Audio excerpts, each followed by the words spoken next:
আজকে চলেন একটা ওয়ার্ড সম্পর্কে জানি। এটা হচ্ছে গ্লিমার, মানে হলো এক ঝলক। এটা গ্লিমস শব্দ থেকে আসছে। এরকম হয় না লাইফে খুব ছোট ছোট খুশির কারণ, আনন্দের কারণ, শান্তির কারণ, এবং সেগুলোকে গ্র্যাব করতে পারা, এগুলো হচ্ছে গ্লিমার্স। এবং এগুলোকে গ্র্যাব করতে পারাটা অনেকটা ঐচ্ছিক। আপনার ব্রেনকে যখন আপনি ট্রেন করবেন সেভাবেই যে ছোট ছোট জিনিসগুলোতে খুশি হবে, অন্যের ভালো দেখলে, উন্নতি দেখলে আনন্দিত হবে, আবার নিজের জীবনের প্রতিও অনেক বেশি থ্যাঙ্কফুল থাকবে।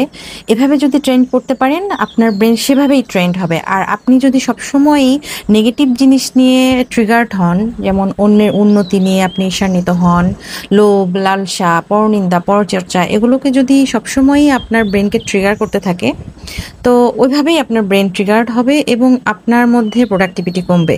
কিন্তু আপনি যদি অপোজিটটা করেন, গ্লিমার্সগুলোকে গ্র্যাব করতে পারেন, তাহলে কিন্তু আপনার ব্রেন অনেক বেশি প্রোডাক্টিভ হবে।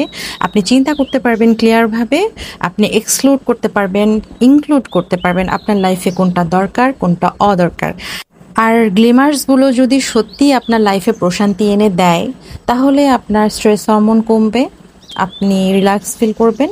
রিল্যাক্সের টাইমে সত্যি রিল্যাক্স করতেই জানবেন। আমার গ্লিমার্সগুলো কি জানেন?